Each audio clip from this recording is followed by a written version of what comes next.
ಬಂದೆ. ಅರಮನೆಗೆ ಬಂದು ಕೆಲವು ಸಮಯ ಕಳೆಯಿತು. ಮನಸ್ಸಿಗೆ ಒಂದು ರೀತಿ ಬೇಸರ. ಕಲಿತಿರುವಂತಹ ವಿದ್ಯೆಯನ್ನು ಪ್ರಕಾಟಗೊಳಿಸಬೇಕು ಎನ್ನುವುದಾಗಿ ಯೋಚನೆ ಮಾಡುತ್ತಿದ್ದಂತಲೇ ಇವತ್ತು ಲೇಖನವೊಂದು ಬಂತು. ಎಲ್ಲಿದು? ಭುವನಗಿರಿಯ ಅರಸನು ಇಲ್ಲಿಗೆ ಲೇಖನ ಕಳಿಸಿರುವಂತಹ ಉದ್ದೇಶವಾದ್ರೂ ಏನು? ಚರ್ಚಾಗೋಷ್ಠಿಯಂತೆ ತುಂಬಿದ ಸಭೆಯಲ್ಲಿ ಚರ್ಚಾಗೋಷ್ಠಿಯಲ್ಲಿ ನೀನು ಭಾಗ್ಯ ಹಾಕಬೇಕು ಎನ್ನುವುದಾಗಿ ಕಳಿಸಿದ್ದು ಸತ್ಯ.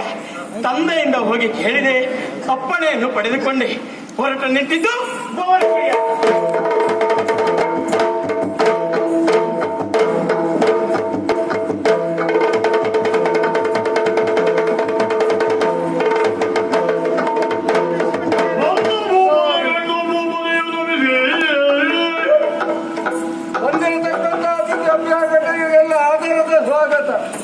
ಭುವನಗಿರಿಯಲ್ಲಿಂದು ಚರ್ಚಾಗೋಷ್ಠಿ.